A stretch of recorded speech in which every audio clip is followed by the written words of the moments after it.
Oh my gosh, what just happened? Those are only some of the reactions we might be having in this month's Deathmatch. Hello everyone, welcome to Room and Board. My name is Chris George, and today we are determining the definitive greatest cooperative game of all time.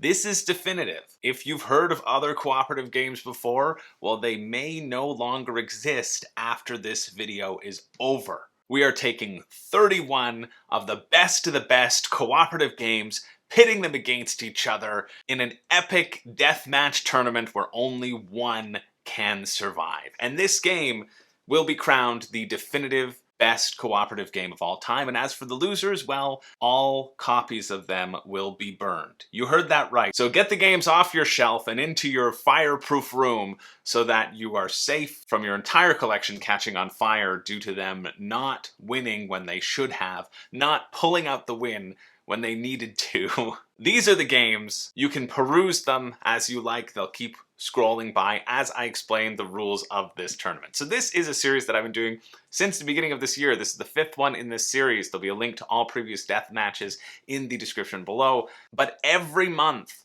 over on Patreon, over on the Patreon exclusive Discord, we have been voting to determine the best game of all time for a specific category. And it's just a fun thing that I like to do over on Patreon. But because I think it's pretty fun, I also like to create a recap for posterity and to announce the results to everyone else as well. And the premise is we'll pick a theme for the month. This theme is the best cooperative game of all time. We'll assemble a bracket of worthy competitors, randomize the bracket. These matchups were determined randomly. I don't seed anything. They're all determined randomly. The only change that happened is that Spirit Island actually got the bye. So you'll see that Pandemic has the bye right now, and that's really just because we have one vote a day. So in order for it to finish up on the last day of the month, in this culmination of co-op glory, we have to choose the number of games to fit the number of days in the month. That's how the math works out. And so Spirit Island came up in our solo bracket, but because it got a bye in the solo bracket, I figured I'd swap it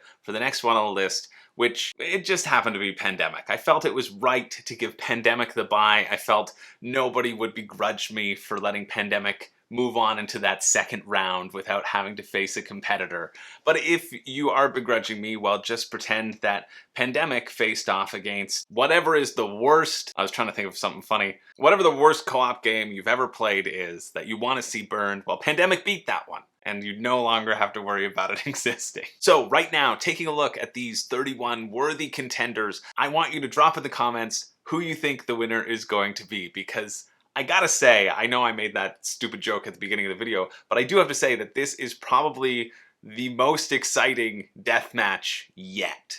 It's definitely the one that I had the most fun watching take place. And so the rules of the tournament is that every day there will be a matchup and you can vote for one or the other, and then everybody also gets one extra vote. One lone extra vote that they can use to back their game, the game that they really want to see move forward, the game that they really don't want all copies of it to be burned. The stakes are high. It's not a cute little friend match. It's not a kissing match. It's a death match. And so everybody gets one extra vote that they can use to push their game forward. And that extra vote only counts if that particular game moves forward. So if I use my vote on Pandemic, the extra vote in Pandemic doesn't move forward, then I still retain the right to use my extra vote for other games as well. So that way there's no risk of losing your extra vote to a game that's not going to succeed. You can really back and show your support. And I think that makes for a more fun discussion as well. So that's enough time to look at the games. I've explained the rules. Let's just get right into this fist fight, because it's a fun matchup. There's a lot of really good games here, and I'm excited to see how it all turns out. And so the first round, kicking us off, we have Sentinels of the Multiverse versus Burgle Bros. And this first round is going to take a little bit of time because I want to give everyone a decent understanding of the game. So if it seems interesting to you, you can go look it up afterwards. Maybe if you find the print files so you can print yourself a new copy, because again, all losing copies will be burned. This is a non-negotiable, and I wish I could change it. I don't make the rules, but how else will we find the definitive best cooperative game of all time? your new favorite cooperative game that you have to say anytime anyone asks. And so Sentinels of the Multiverse, which has just come out with a new definitive edition. It was recently on Kickstarter as of the filming of this video, beginning of June 2022. Hello, future Chris 80 years from now. I hope you're doing well. I'll most likely be dead. Well, that's a bummer. Anyway, Sentinels of the Multiverse has a new definitive edition, and it's basically a budget superhero card game. You have all these new superheroes that definitely aren't related to any sort of Marvel or DC properties. And you'll take a hero and you'll take a fixed deck of 40 cards and you'll play through this deck to try to defeat a villain. You'll each have your own deck and you'll each be playing cards to deal damage to the villain, and you don't want your health to all be exterminated. Instead, you want the main villain to be taken out before they can unleash their evil scheme.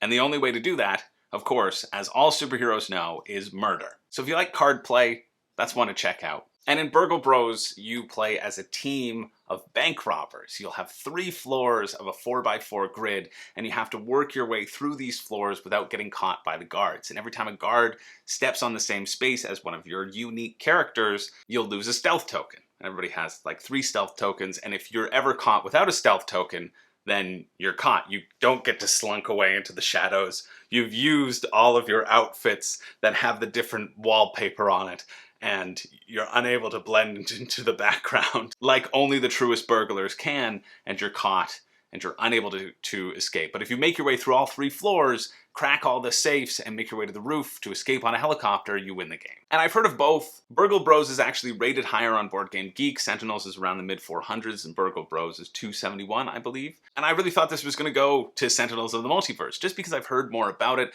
There's more buzz. There's a lot of expansions. You can have a huge case full, and that's hardly an exaggeration of the number of cards that you can have. And I'm sure that will only expand now with this new definitive edition, which is just revamping all of the expansions. And the main point that was brought up in the Discord as we were chatting about these 2 games is that Burgle Bros is more accessible and more thematic, and Sentinels of the Multiverse, you really need to have somebody who's good at running the game, who knows the ins and outs and can keep everything moving forward. And they compared it similarly to Marvel Champions because you have that sort of fixed deck of a hero that you're working your way through. But it was Burgle Bros who emerged on top with a 17-7 vote and moves on to the next round. And one thing I always mention about the votes, these votes will be variable as we go throughout, because some people use extra votes, some people don't vote when they don't know either of the games or don't have any strong opinions, but eventually it all works out. And if, you want to vote, well, just sign up for Patreon and get in on this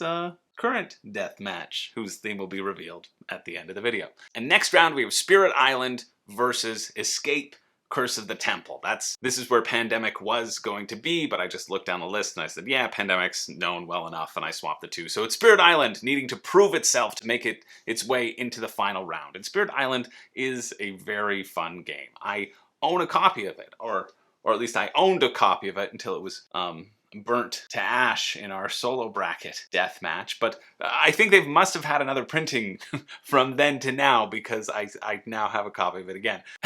So I hope I get to keep my hands on this one as well. And so in Spirit Island, you are going to be taking on the role of a spirit. One of the spirits of the island. There's 8 that come in the base game, and they all have these different powers, and your goal is to repel the invaders that are attacking the inhabitants of the island and are blighting the island in a very sort of Pandemic-like game where you have to manage the board and not let things get out of control, and extend your presence on the board so that your spirit can do more powerful things in the more places that it exists. But it's facing Escape Curse of the Temple, where players have to escape, from a temple, that's, well, you guessed it, cursed, before the temple collapses and kills one or more of the explorers, and the explorer loses. But this is a game that's played in real time. You have a little timer. I think it's only something like 5 minutes or 15 minutes. It's one of the 2. And you press play, and then you all roll your dice frantically and try to escape and explore the temple and get the loot. And you'll be rolling, and you have to roll specific symbols in order to progress to another room or collect things.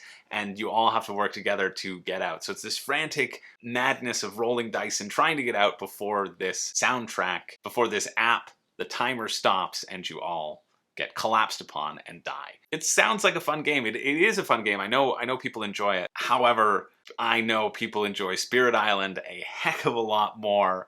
When I called the vote, it was 17-4. When I'm looking back at it now, some people go through and add their votes afterwards. It's now 20-4 for Spirit Island, and Spirit Island moves on to the next round. Deservedly so, because it's a really fun game. Next round, we have Atlantis Rising versus Project Elite. And this is kind of a fun matchup. I'm happy that this matchup happened because these are both games that are super high on the Dice Tower's top 10. Project Elite is in Tom Vassel's top 10, and Atlantis Rising is in Z Garcia's top 10. So it is the battle to determine which is the better host of the Dice Tower is also happening in this deathmatch. So much is happening. And so Atlantis Rising is this cooperative worker placement game where you are attempting to all place your workers and you're gathering resources in order to build a cosmic gate to save your city, because the city continues to flood as you're playing it. And so the spaces where you can put your workers get less and less accessible, and you are able to do less and less things as the water creeps up on you. If you get completely submerged before you create the cosmic gate, well, then you lose. And so each turn a misfortune card is drawn, and the shoreline can recede or bad things happen, and you have to react to those things as a group with your workers. Now in Project Elite, this is a real-time game where you have to stop waves and waves of aliens coming in, and it takes place in like 2-minute real-time rounds where you have to roll dice and see if you can combat the aliens, and then the aliens get to take their turn. And it's this frantic real-time game of blowing away the aliens and trying to stop that sort of onslaught. So it's more kind of tower defense versus worker placement. And this was a good one. People were torn between these two games because they're both solid. I haven't played either of these. I'm interested in trying both of them. And so I was excited to hear from people who had tried both. Some people said that Atlantis Rising was a little bit too easy on the initial settings, but it had the benefit of being able to play up to 7 players. Whereas Project Elite, that real-time element caused people to freeze and feel the panic already. And it plays best kind of in that 3-4 range. Eventually, one of these people came out on top, not only moving the game to the next round, but definitively proving that Z Garcia has better tasting games than Tom Vassell. You heard it here first. It's official. Atlantis Rising moves on, toppling Project Elite in a dominant 14-4 vote. Next round, we have Dead of Winter versus Lord of the Rings Journeys in Middle-earth. And this was a close match. Both of these games are really solid.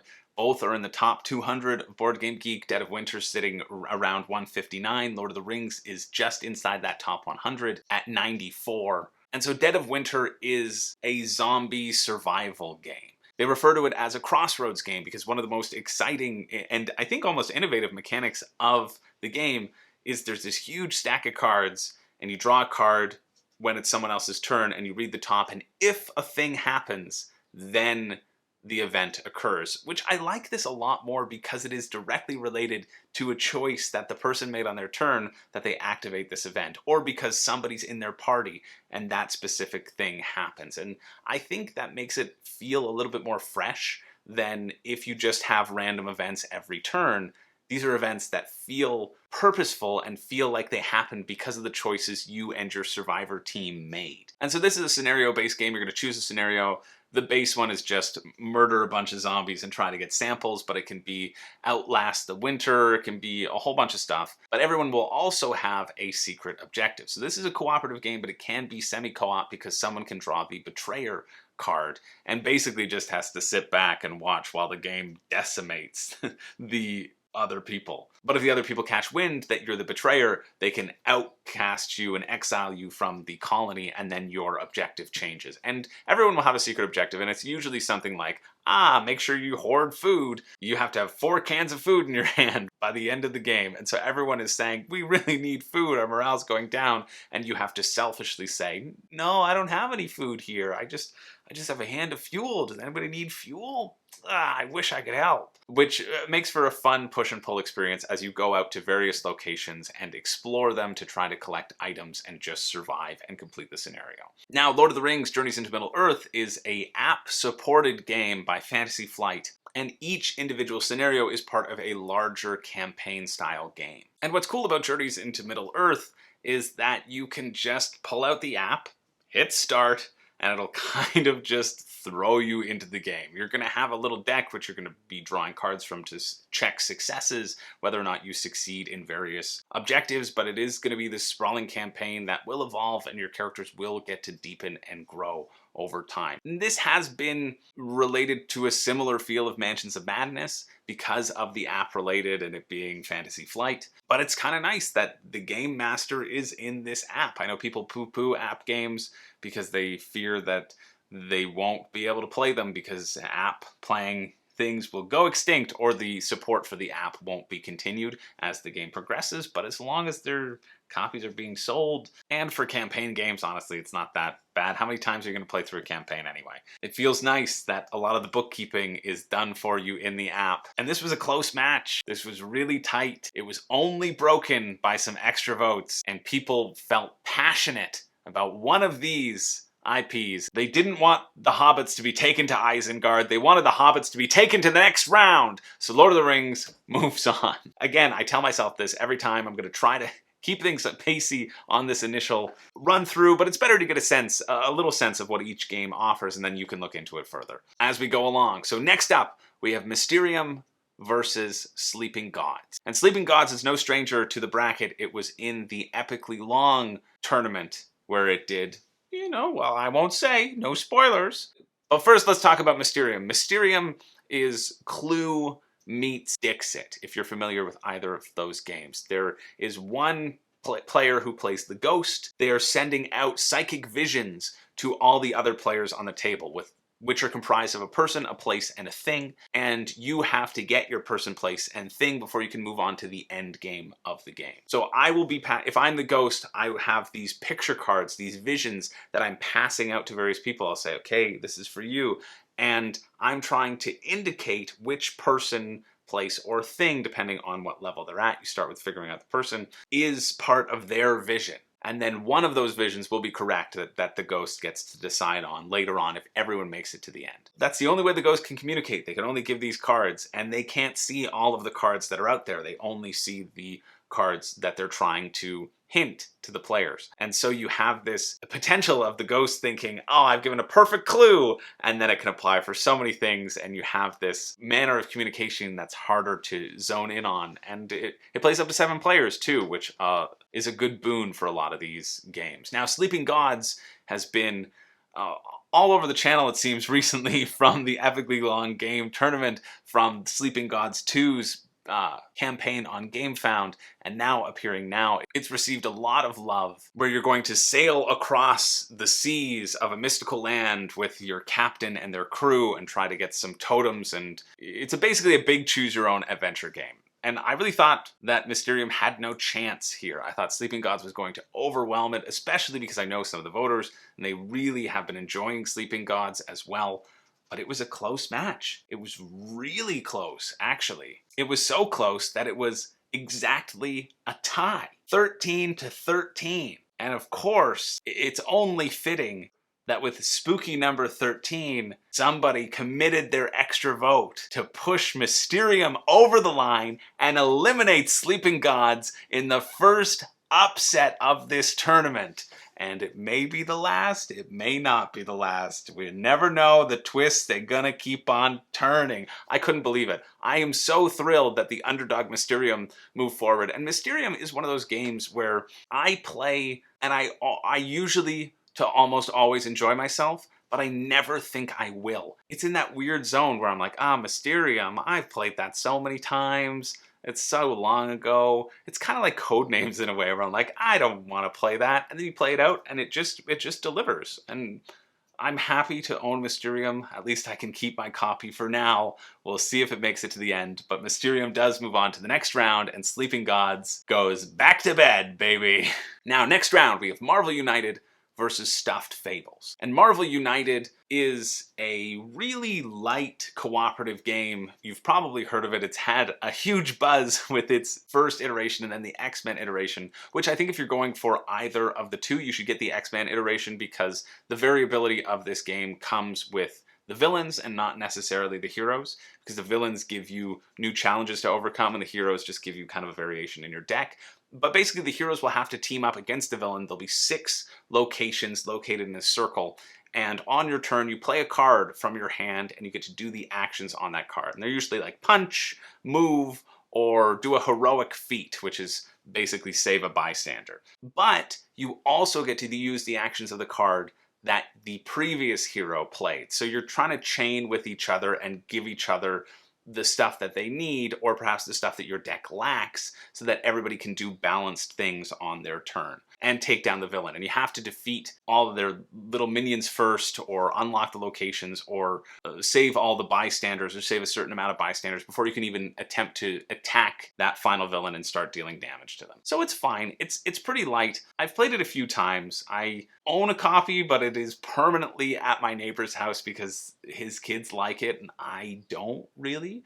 It's not something I'm going to be craving for. I'm thrilled I didn't back the Kickstarter and just got the cheaper retail version, but it's a good price point. So Marvel United is facing off against stuffed fables, and the theme of stuffed fables is just so fun. You're stuffed animals who are trying to save the child that they love from a scheming villain. And basically what happens on your turn is, on your turn you'll draw 5 dice from a bag and you'll roll them, and the color of the dice will depend on the action that you're allowed to take. And as you draw dice out, you're also going to be drawing black dice out, and when enough black dice have been drawn out, that's when the game kind of gets to attack you, basically. It's a cool mechanic. You have that randomness, and then you have to figure out what you're going to do with the actions that you have now drawn. And again, there's been so many pictures over in the Discord of people painting, doing awesome paint jobs of Marvel United, and Stuffed Fables doesn't have as much sort of hotness behind it. So I really thought that Marvel United would take it out in a landslide, and well, I think I've already given it away that it didn't.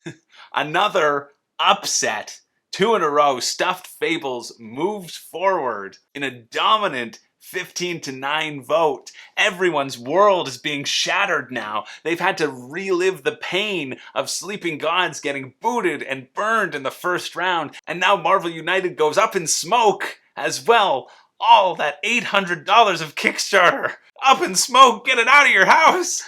I'm worried because yes, all copies will be catching on fire within the next 30 minutes or so. So just be careful. Anyway, Stuffed Fables moves on. I think it's the charm of the game, plus the fact that Marvel United isn't that challenging or that exciting. I know a lot of people like it. I don't personally, so I feel very vindicated to see the votes go this way and have Stuffed Fables move forward to the next round. Okay, I'm really going to pick it up now, he said, lying to everyone. The next round, we have Roll Camera versus Red November. And I was excited about this one too, because I feel like these games, they were suggested.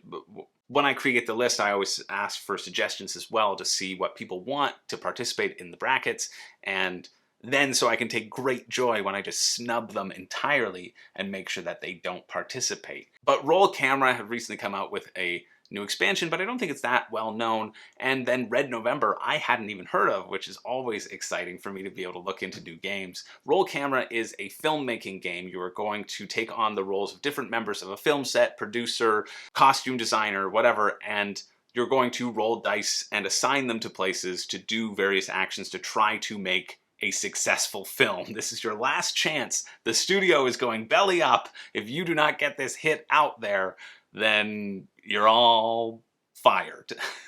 And so you're trying to resolve these shot cards so that you can create a whole film, and you need certain crew to support each shot and be present in each shot. And they have an expansion for it, which wasn't necessarily incorporated in this. It's a B-movie expansion where you can either make your film really good or really horrible that people just want to see it, and bring it back to theaters a la Morbius.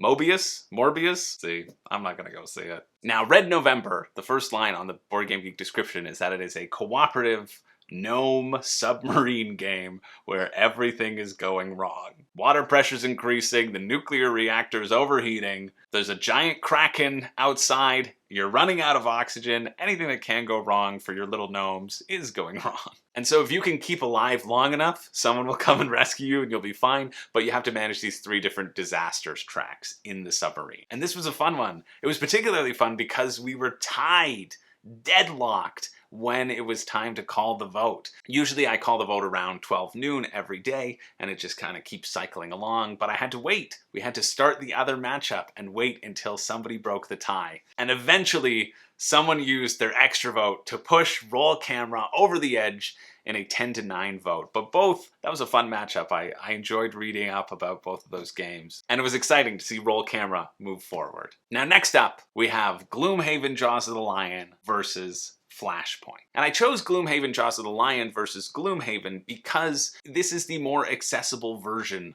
of Gloomhaven. It's the one that's in Target, it's the one that's actually at an accessible price point.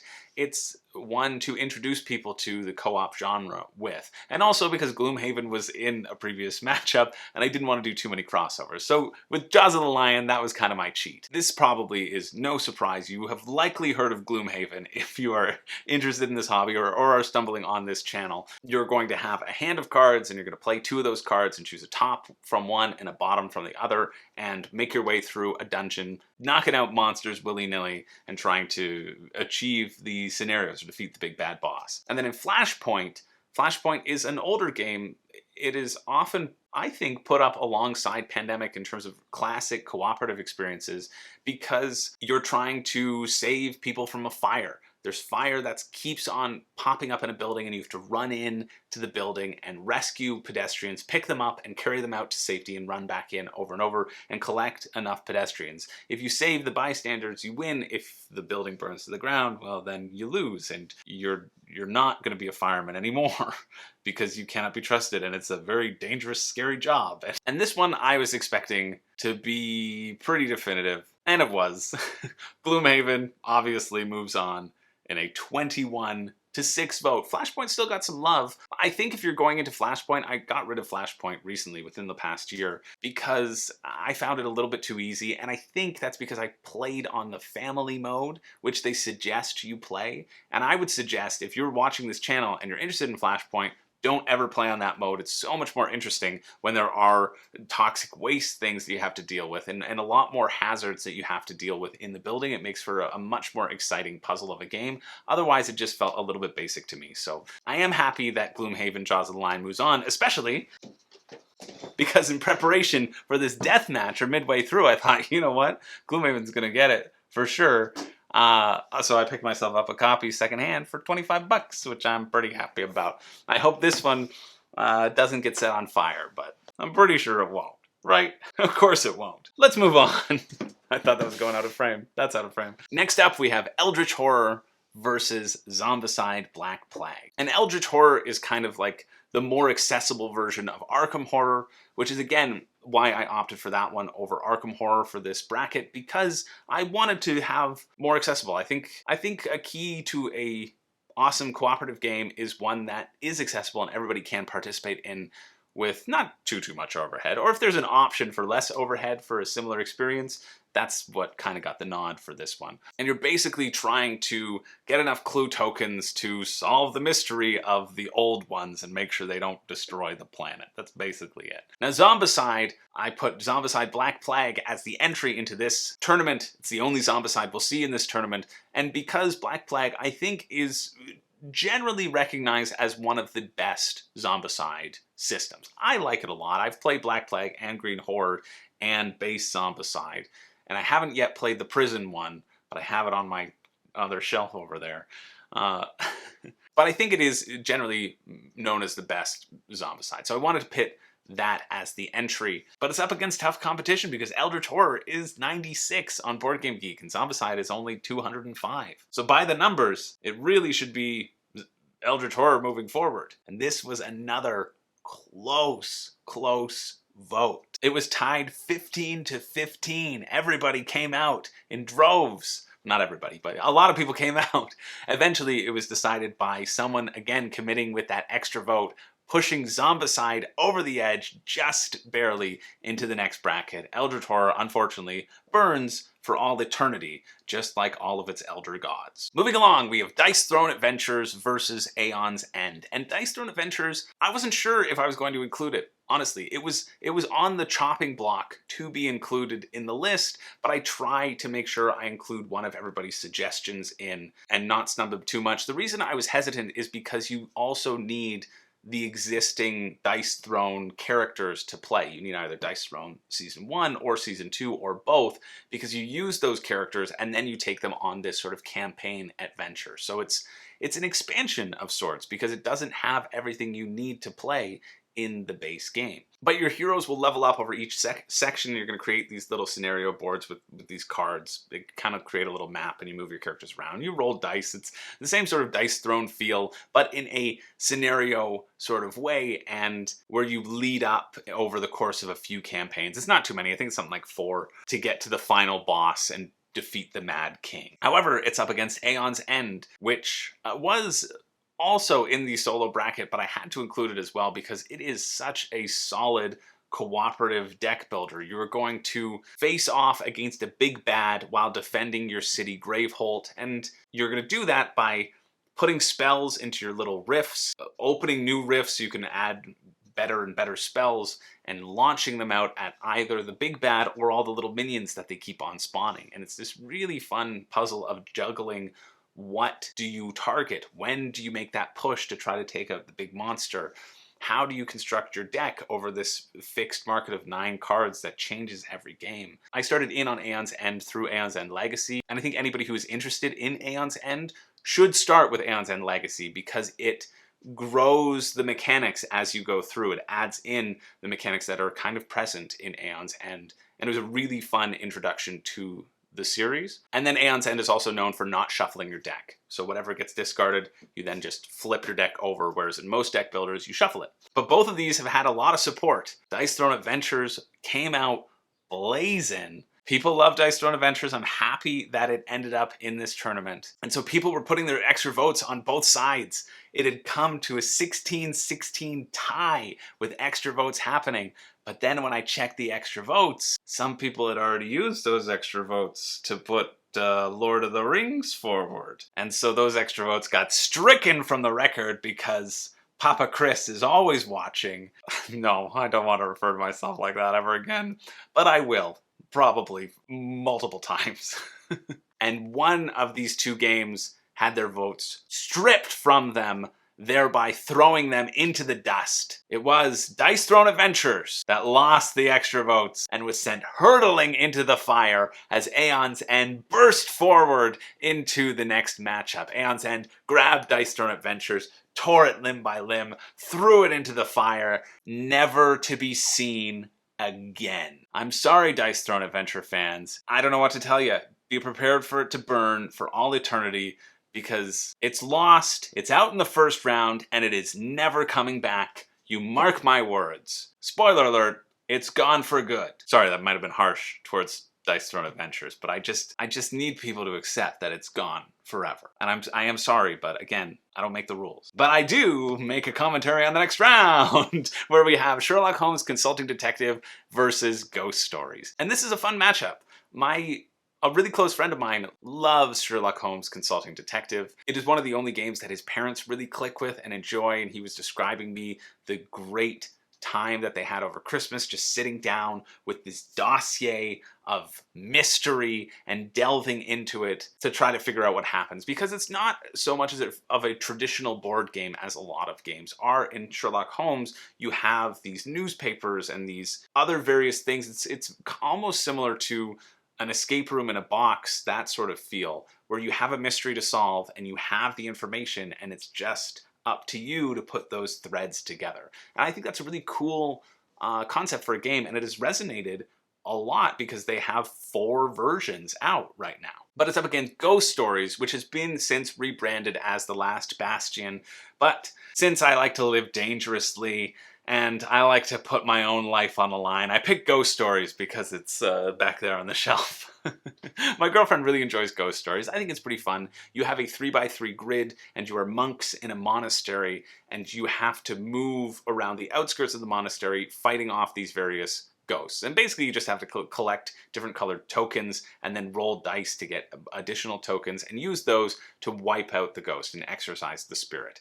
But if the ghost gets up to the village, it'll, flip one of your tiles over and has made it haunted, so you start to lose the powers that you were able to get when on those spots, because each power lets you do a specific location ability, and these are very significant. And this was another really close vote, which I love to see. I love when it's a close vote, because that promotes more discussion, and it's not just one steamrolling the other. It makes it so much more satisfying when they emerge victorious. And so people voted for Ghost Stories, and they voted for Last Bastion. I did lump the two together, so if you do have a copy of Last Bastion, well, prepare for it to be burned as Sherlock Holmes moves forward in a 12-10 vote.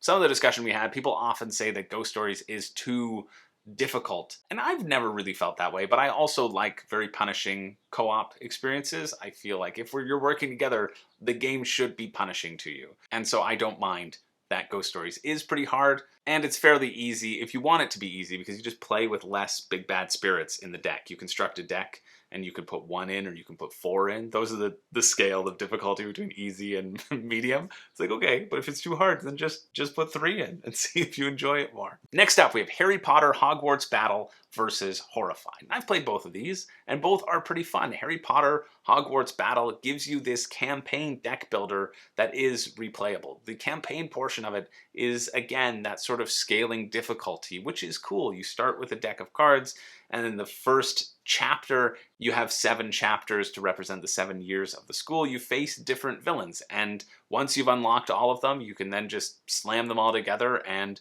face off against random villains.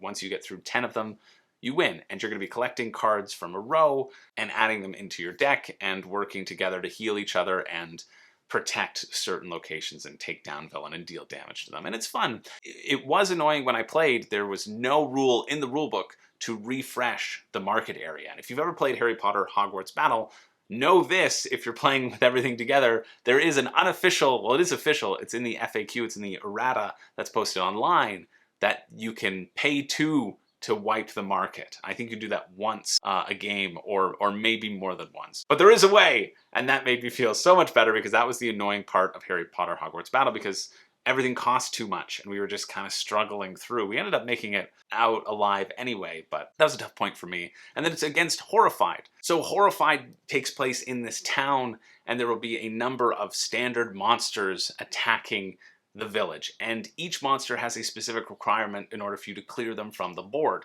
So Dracula, you have to pick up a bunch of stakes and then a bunch of mirrors and put him up to his face and say, you don't look good, Dracula, and then skewer him right through the mirror into the heart, and he never sees it coming. That's the only way to kill Dracula. But you have the werewolf, and you'll have Frankenstein and Frankenstein's bride, and you have to reunite them on the board, all the while protecting the village from the damage that they're doing and shepherding bystanders to safety to give you additional things. And we had a really good discussion about both of these games, and that was fun. That was fun to do, because I think both are good. I don't think either are great, personally, but I think both are good, and it was nice to talk about them, too. The general consensus also seems to be that American Monsters, which is the second version of Horrified, isn't as fun as the first version of Horrified. But maybe I'm wrong. Drop in the comments if I am. Anyway, we gotta keep this moving. I feel like this is gonna be the longest one yet, maybe because I am excited to talk about all these games. Let me know if it's too long. But hey, you can always pause it and then come back tomorrow. I'll see you then. Anyway, only one can move on. The other one must be burned for all eternity, or at least 7 years. And that's on you, Harry.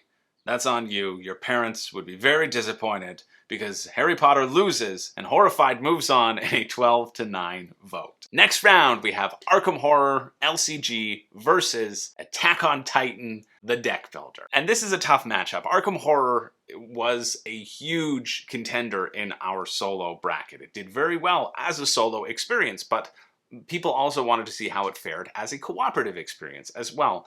And Attack on Titan, the Deck Builder, well, it's my favorite cooperative game of all time. It is so, so good. I think it's out of print, but it's just unbelievably good. It's something that, if you're a fan of Attack on Titan, the show, and you want to feel the crushing weight of being destroyed by titans over and over and over again as you struggle and fail and sacrifice everyone and keep on failing, well then yeah, this would be a fun game for you. It's really awesome. And some really smart, talented, funny, intelligent people recognized it's awesome. And some other horrendous, just mean individuals decided they wanted my copy to burn. It's out of print. It's not going to come back into print, and yet they want it to burn for all eternity. And I tried every trick in the book. I tried bribing people. I kicked everyone out of the Discord who wouldn't support Attack on Titan, and then they just came back in different names.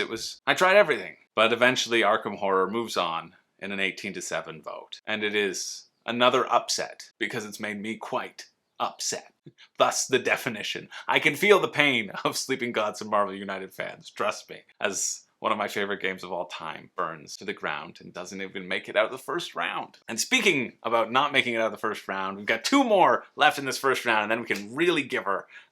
And next up we have Chronicles of Crime versus Marvel Champions. And I won't talk too much about these. Chronicles of Crime is an app-driven game. You're solving mysteries. It's by Lucky Duck Game. You're looking in the phone and you're moving the phone around to see the scene, and you're saying, oh, I saw blood, I saw a knife, and someone else is taking those cards out and putting them into evidence. And then you can go around and ask people, hey, do you recognize this knife? And they'll say, yeah, I saw Judy Blume carrying it down at the Children's Museum. And you're like, wow, this story just really got dark. But then you go to the Children's Museum and you're like, hey, Judy Blume, famed child author Judy Blume, what are you doing here? And why are you holding that knife? Is this your knife? And she's like, no. Well, can we get your fingerprints, Judy Blume? And she's like, they all burned off in the fire. And then you realize, oh, there was also fire at the scene. And that's how you connect that Judy Blume was the murderer. You go back to the chief of police. And I said this was going to be quicker, and I've just gone off the rails once again. Anyway, Chronicles of Crime. Pretty fun. They have a bunch of versions set in a bunch of different times, but the core premise of the game is always the same. And then you have Marvel Champions, which is basically Sentinels of the multiverse. You have a deck that you've constructed for your hero, and you're taking out a villain, trying to, take out their HP and make sure that they can't get their wicked schemes going. There's a lot else to Marvel Champions, which, hey, maybe we'll talk about that in the second round, because people love Marvel Champions, and so it moves on over Chronicles of Crime in a 14-7 vote. Finally, we have reached the last round of the game, and in this round we have 2 iconic cooperative games, Cthulhu Death May Die and Bounce Off. And we'll get to Cthulhu Death May Die in a second, but Bounce Off, it has a really solid solo mode, as we saw in the solo bracket. It has a really affordable mode in the affordable bracket, but I know it has been submitted into previous brackets before, but I just couldn't leave it out because of everyone clamoring for Bounce Off. People love Bounce Off. I think there's something about bouncing balls into these tiny holes that really makes it an accessible cooperative experience, because they have this incredible, okay, I know I said I'd speed this up. I can't continue this joke any longer. As Bounce Off was entering the ring, something horrendous happened. It was walking forward, and it was in this big old trench coat, as Bounce Off often wears. I've found that Bounce Off has made the trench coat fashionable in recent years. But it stepped into the ring with its trench coat. Its trench coat got pulled off to the side, and in fact it split into 2. It's not Bounce Off against Cthulhu Death May Die. It's a 3-way matchup between Cthulhu Death May Die, Marvel Legendary, and Mice and Mystics. And these are all solid cooperative games. What a twist! What a turn! These were 2 that I didn't want to leave out of the bracket. And luckily they snuck in like a child into an R-rated movie, ready to fight to the death, as most children do, leaving the R-rated movie. It's poisoning our youth! So Cthulhu Death May Die, it's by Come On.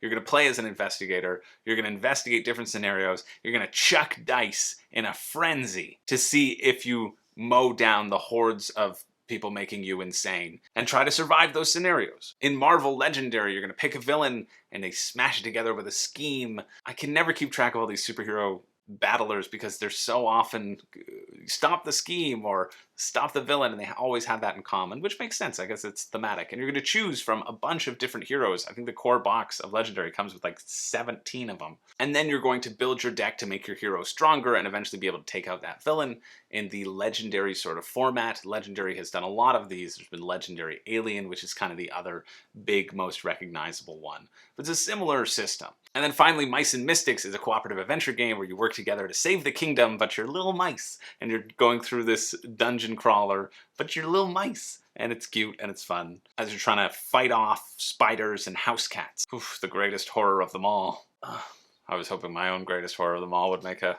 perfect appearance at that time, but alas. But it's this huge storyline that you're going to go on, and you have to achieve these scenarios, and you can hoard cheese in between these scenarios and use that cheese to, help you succeed. checks or whatever. But even the double team, the surprise double team, couldn't take out Cthulhu Death May Die. And it trumps them. Even if you added their scores together, it couldn't surpass Cthulhu, who moves forward in a 16-2 Marvel Legendary, only got 2 votes, to 11 votes. People were rallying behind Mice and Mystics, and I really wanted to see Mice and Mystics topple Cthulhu Death May Die, but unfortunately it was not to be. I like to root for the underdog, right? It's more exciting that way when the twists and turns keep happening. So we've reached our semi-finals. It looks like this. Now we can really get going because we know what all the games are. You've investigated them, you've paused it. Now we're just gonna blaze through with the twists, the turns, the upsets, the drama, the tears, the agony, the vamping. Okay, here we go into the first round of, not the semi-finals, but the round of 16. We have Pandemic versus Burgle Bros. And you can probably hear that jingling in the background, which is certainly not my cat eating some food. It is in fact the Burgle Bros trying to hack into the safe, trying to find the cure to the pandemic before a pandemic even can get its foot in the door. But it's going to be a hard matchup. Pandemic is known. It has dominated the cooperative genre for so long. There are so many different versions of Pandemic. We tried to lump them all in together in this consideration, or really just considering the base game as well. But Pandemic is Pandemic for a reason, right? It's a great system. You have to find the cure to 4 different viruses before the viruses take over the world and shut everything down for 2 years. So I would be very surprised if Burgle Bros was able to pull off an upset like they just did. Burgle Bros hacks in. It's unbelievable. Burgle Bros topples Pandemic and moves forward in a 15-10 vote. And I don't know if this is people just rallying behind an underdog or saying, we've had enough of Pandemic's reign. It's time for a new cooperative legend to be crowned. But Burgle Bros makes sure that that legend will not be Pandemic and obliterates them, climbs into their helicopter, and zooms off to safety while everyone else falls, you know, into a 2-year lockdown. And it's just exceptional. I'm so thrilled to see the rally behind Burgle Bros. It came down to a 15-10 vote. I don't know if I said that because I'm so excited reliving that upset. Remember when I said there would be upsets? You got them.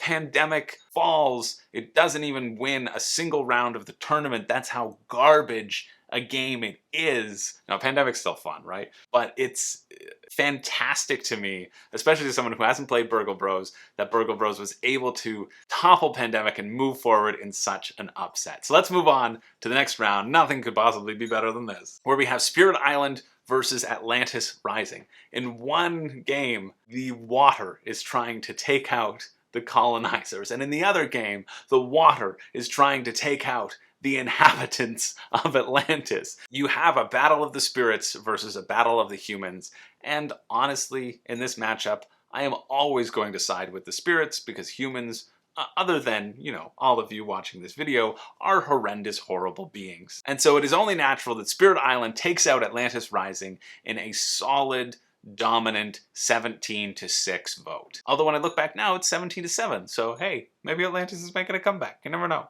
What I do know is next round is Lord of the Rings Journeys into Middle-earth versus Mysterium. And Lord of the Rings Journeys into Middle-earth dethroned Dead of Winter, whereas Mysterium toppled Sleeping Gods. So obviously I'm pulling for Mysterium here. And in this season of upsets, it only makes sense for Mysterium to move forward, right? It would only make sense for the upsets to keep on going and keep on pushing. Unfortunately, it is Mysterium's time to die, here and now, and be engulfed by the flames. Mysterium did make a push though. It was a 17-11 vote for Lord of the Rings, but Lord of the Rings eventually takes out Mysterium for good. At least Mysterium will always have the knowledge that it brought Sleeping Gods down with it as Lord of the Rings moves on. Next round, we have Stuffed Fables versus Roll Camera. And this is, again, one that I'm excited about because Stuffed Fables has this fun IP to it, this fun theme to it, rather. And the Roll Camera versus Red November, that was a really fun matchup. So this feels like a nice, calm moment in the tournament to, what's that? Wait, no, this is a matchup between, do you hear that? That's a rumbling or something. No, this is a matchup between Stuffed Fables and Roll Camera, and I don't understand why What? Who is? That's Dice Throne Adventures. Dice Throne Adventures. Dice Throne Adventures was gone. Dice Throne Adventures was crumpled into dust. Aeon's End eliminated Dice Throne Adventures, but in a surprising turn of events of the Horde rallying behind Dice Throne Adventures, it has received new life in this tournament. As the vote was going on, just a nice, calm, gentle vote discussing between Roll Camera and Stuffed Fables, two very lovely games. Chaotic Neutral Scott, the usurper of the Discord, he came in saying, hey, or why don't you just vote here for Dice Throne Adventures? And I thought, oh, just a throwaway comment, and then the votes started piling up. I put little emojis for each one, and the emojis started piling up, and soon everyone was rallying behind Dice Throne Adventures, and I thought, no, this can't possibly be true. And so at least I put my foot down and I said, listen, Dice Throne Adventures, the zombie Dice Throne Adventures, has been eliminated once before. You're not allowed to use any extra votes to support this abomination moving forward. We must keep the sanctity of the bracket intact. I made this whole spiel about how we would never see Dice Throne Adventures again, and here it is. It's emerged from the depths. And as it came down for me to call the vote, Dice Throne Adventures had overtaken both games, and I was writing up to hit send that voting was closed on Dice Throne Adventures when one lone rogue extra vote pushed in and tied it up with Dice Throne Adventures. I think it was Roll Camera that managed to pull out the tie, and I thought, okay, in normal deathmatch rules, it is the extra votes that determine the tie, because people have been so passionate for a specific thing that the extra vote puts it over the edge, right? That's the determining factor in a tie. Whoever has more extra votes, who have more backing behind rabid fans who are actively pushing for that game to succeed, that feels like the right thing. But Dice Throne Adventures has now fought its way back tooth and nail with no extra votes. Is it really fair to penalize it on that tiebreaker? And as I was considering this, a zombie arm grabbed my shirt and pulled me down to the keyboard and said, listen, you open the extra votes right now. And so I did. I said, okay, fine, Dice Throne Adventure fans, you can do the extra votes. And the onslaught of the zombie horde, the mob, was so overwhelming. The hype train kept going. The revolution was in arms. The fires were burning, and Dice Throne Adventures didn't care. It took these two little beautiful games that just wanted to have a nice little gentle death match like Peeta and Katniss at the end of Hunger Games. Just eat the berries together. It stuffed those berries down their throats and threw them into the fire. And eventually, Dice Throne Adventures was able to move forward in a 14 to 13 to 9 vote. People could have swayed from Stuffed Fables over to Roll Camera to try to push it over the edge, but nobody was moving. People were obstinate. In fact, Dice Throne Adventures lost some people who believed that they shouldn't have been able to get the extra votes. They pulled their votes out and put it towards the competition. There's this huge back and forth. I've never seen anything like it. Hopefully I've managed to convey the amount of excitement and fun that friggin' day was. And congratulations to Zombie Dice Throne Adventures that manages to come back into the competition against all odds and move on to the next round. So let's take a break from that and move on to Gloomhaven versus Zombicide. Only two of the most recognizable IPs in cooperative board gaming. Yeah, just a nice, simple break from such a tumultuous death match. But it was a bit of a break. This was tough. This was a tough battle between the two. Both had supporters on both sides. Lots of votes were thrown. In the end, Gloomhaven ended up moving forward in a 17 to 12 vote, and Zombicide's dreams end there. Because if we had two zombies back to back in a row, perhaps people were tired of the zombie horde, and that's what helped sway Gloomhaven's rise to greatness. But Gloomhaven, Jaws of the Lion, moves forward. I can still keep my coffee.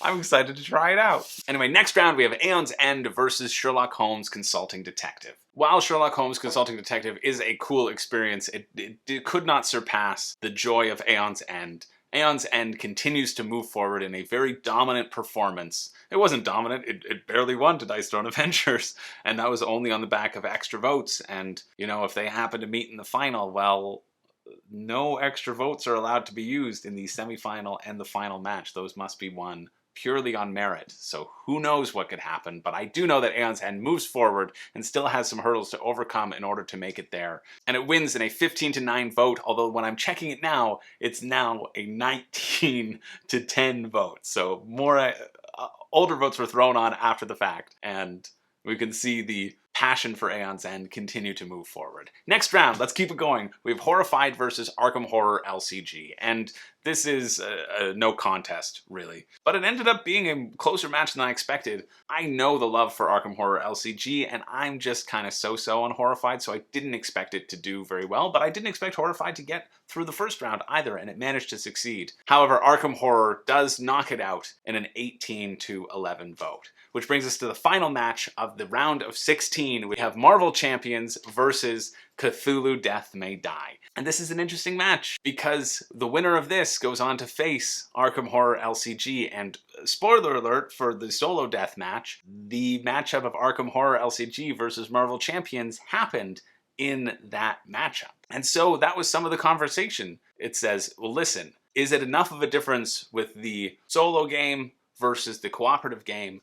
Arkham Horror beat Marvel Champions in that previous iteration. Sorry for the spoiler. And would Marvel Champions be able to overcome it in this co-op experience? And the answer was no. I have to scroll through a whole bunch of conversation about the back and forth and talking about Marvel Champions and enjoyment for Marvel Champions, but eventually, come on, Death May Die, I want to say, Cthulhu Death May Die manages to topple Marvel Champions and moves on in a very close 12-11 vote, swayed only by a few people deciding that they like Marvel Champions solo more than they enjoyed a cooperative, and therefore, since this is a cooperative bracket, that's why they had to vote for Death May Die instead. So we have our round of 8, and we are getting into some very good games. First up in this round, we have Burgle Bros versus Spirit Island. And this is a tough match. I mean, I thought Against Pandemic was going to be tough. I do not see a world in which Burgle Bros moves forward anymore. Spirit Island is too dominant a competitor, and it is a really solid game.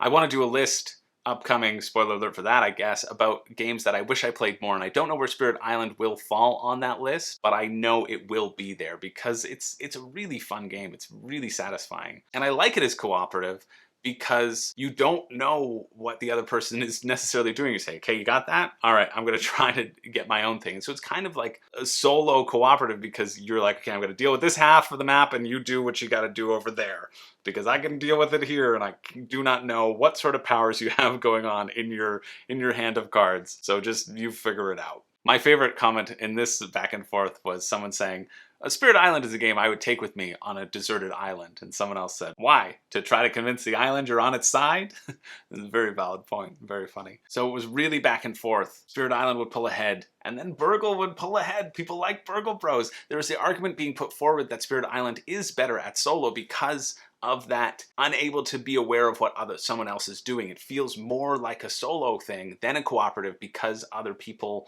have too much to deal with, so you just have to trust that they're doing the right thing. And Burgle was winning around the time where I should have been calling the votes, and then I must have been busy that day, and Spirit Island managed to just pull ahead. And then the beauty of this death match is that there is open communication and discussion, because some votes I know were sold for Burgle Bros in a trade for Dice Throne Adventures in the next round. And of course, when you trade votes and sell them, that goes a long way, especially in this heist scenario when there's always double crossing. In fact, somebody was working on the other side that was actually working on your side, and I cannot believe I am saying this, but Burgle Bros topples Spirit Island in the conspiracy of the century, moving forward in a dominant 17-15 vote. Things are picking up steam here, people. And we move forward to the other side of the coin, Lord of the Rings, Journeys in Middle-earth versus Zombie Dice Throne Adventures. And some votes were bought, and some votes were cast. But the problem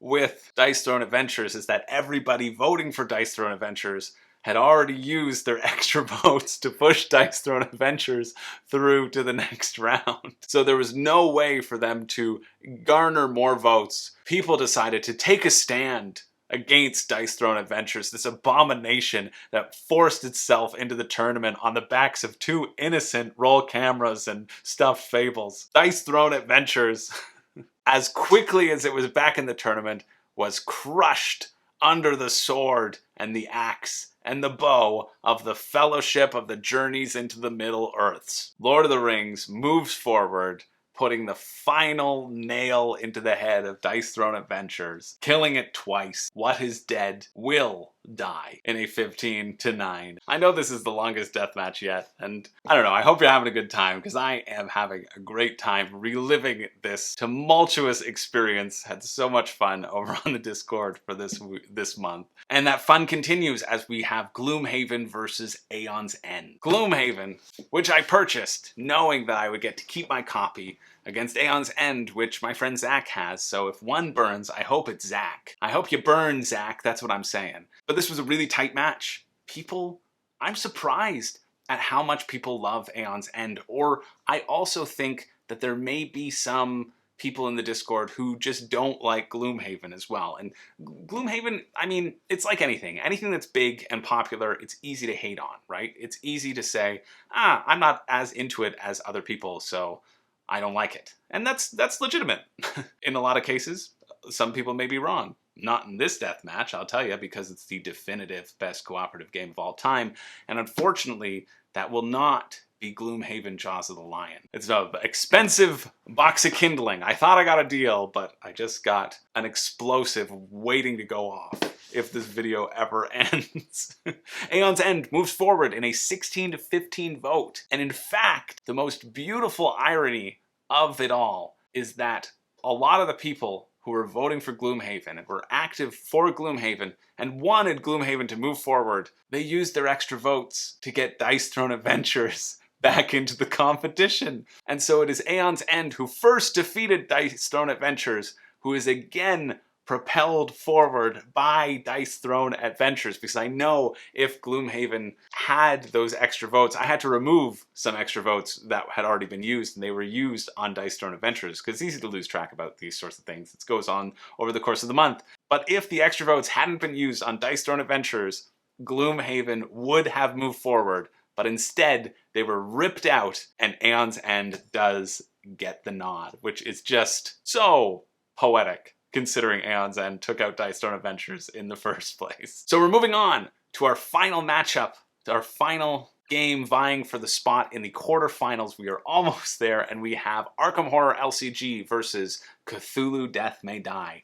It's the Spooky Boys versus the Spooky Boys. Or as we put in the Discord, we got Big Spooky Boys versus Small Spooky Boys. And Cthulhu Death May Die was put forward to topple Arkham Horror LCG. The Marvel Champions fans thought that Marvel Champions wouldn't have a chance to take it out, and Cthulhu Death May Die might, as a definitive cooperative experience. And it's interesting that Arkham Horror LCG did well in the solo bracket, but has been also doing very well in this cooperative bracket, although objectively it's had easy competition. And this was a close match. This was very close. The decision eventually went from a creepy narrative campaign in Arkham Horror LCG that you crawl your way through and really feel the theme, or just dice chucking fun.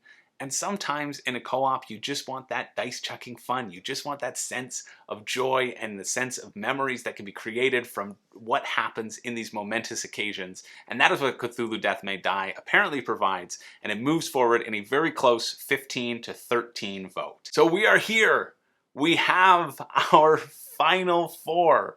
Burgle Bros versus Lord of the Rings, and Aeon's End versus Cthulhu Death May Die. Only one of these will be crowned the best cooperative board game of all time. Are your favorites still in here? I'm interested. How are your predictions going? Who do you think is going to take the top spot as we move into the final four, starting with Burgle Bros versus Lord of the Rings Journeys into Middle-earth? And this is the semifinals. There are no extra votes allowed. You must win based on merit. But of course, it wouldn't be a Burgle Bros showdown if there wasn't some gambling and heisting involved. We have this thing in the Discord, if you are torn between, we just started doing it a little bit ago. Someone was torn between voting between the two. They really love both. And they said, I can't choose, roll a dice for me. So I would roll a dice, and 1 to 3, I'd assign it to Burgle Bros, or the first option, and 4 to 6, I'd assign it to the second option. And let fate decide, and let fate choose what happened. So as people were voting, a couple people, 3 people actually were like, I can't decide. And they put themselves in as a dice roll. And so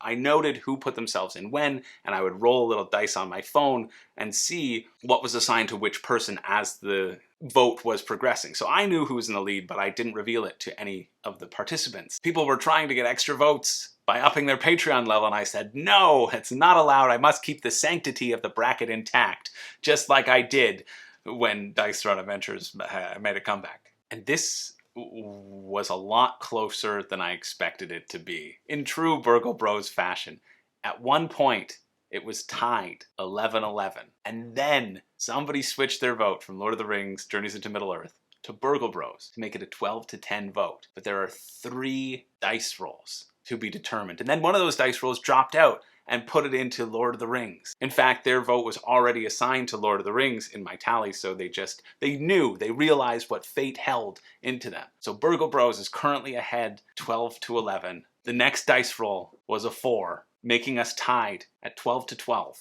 It came down to one roll of the dice, one indecisive person who couldn't make up their mind between 2 glorious cooperative experiences, held the wheel. We held our breath, on bated breath, as the die was cast. Well, I just shook it on my phone. It was just an app. I shook my phone.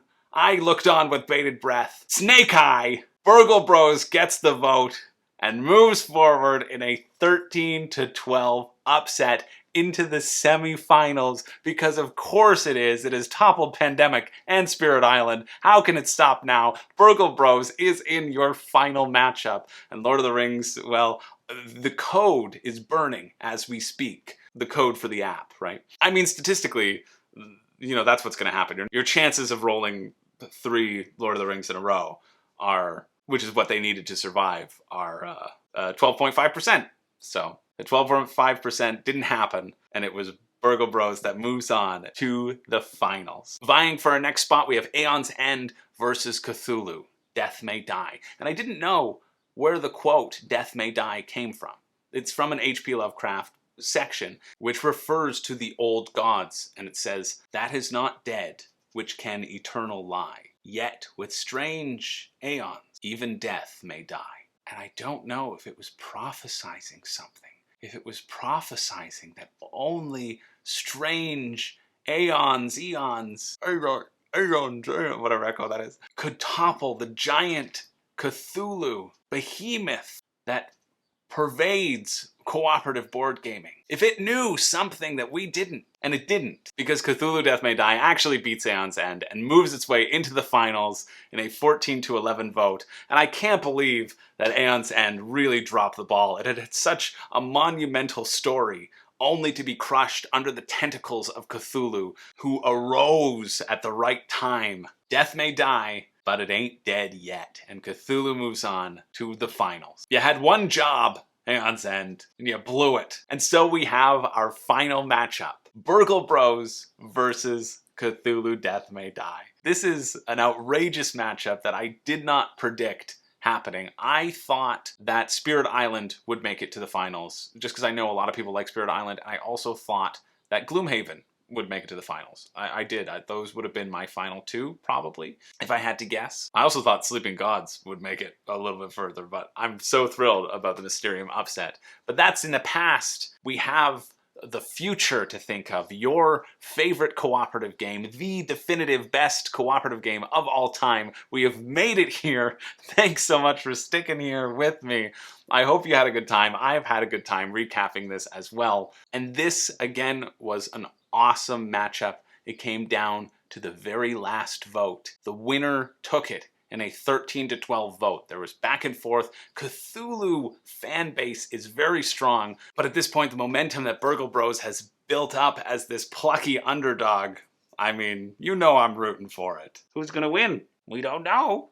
So it did come down to one final vote in a 13-12 final tally. One game emerged victorious after this, probably the most epic deathmatch that we have had to date.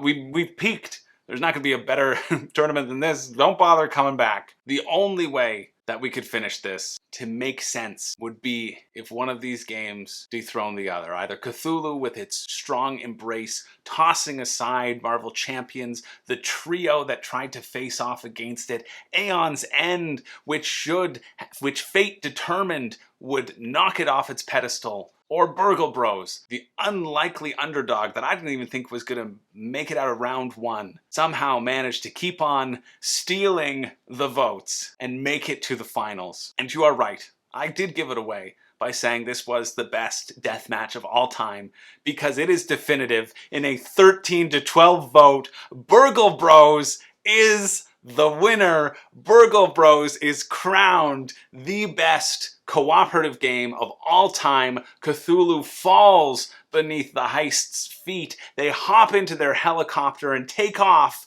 like that scene in Zack Snyder's zombie movie, Army of the Dead. Everything's exploding in the background, the nukes are falling, and Burgle Bros is stealing away to victory. I cannot tell you how excited I am that Burgle Bros rallied enough. And I'm sure that some of this was due to the momentum that they built up. I mean, it has achieved peak legendary status in my mind. And honestly, I think if I were to play Burgle Bros now, I would be let down, because it could not be as exciting as it has been in this deathmatch. But it doesn't matter, because it is that exciting. It is the best cooperative game of all time.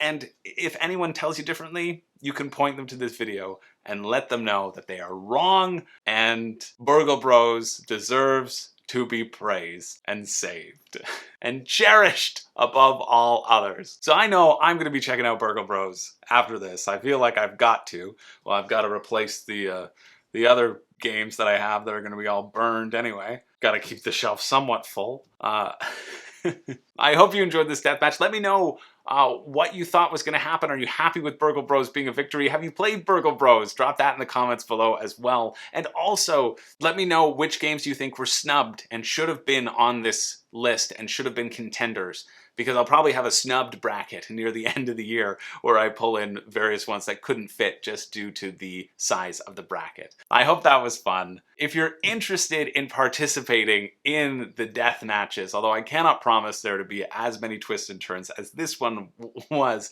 feel free to go and support me on Patreon. Just a couple bucks a month. It really goes a long way to help support the channel growing and me being able to put more and more time into this, as if I don't treat this like a full-time job already and just pretend that I don't. But you know, it helps me justify all the time that I do spend in this and make more videos like this for you all. And also then you do get to vote on every game and see everything happening in real time and vote on the themes for future death matches. And speaking of theme, the current death match that is ongoing, voting is ongoing, is the best theme integration for a board game. It is currently ongoing. It was a really interesting mishmash, hard to create a bracket, because what makes a good theme game? I mean, you can search thematic on Board Game, you can just pull from there, but I also have been trying to not make as many repeats happen, not make as many doubles happen, to keep things fresh, to keep us all learning about new games and talking about new games and maybe finding our next favorite purchase. That is it. That's the video. I'm ending it right now. No more outro. Goodbye. My name's Chris George. I do not have a catchphrase, but I do believe in miracles once again, because Burgle Bros has come out on top. Thank you so much for being here, and I will see you in the next one.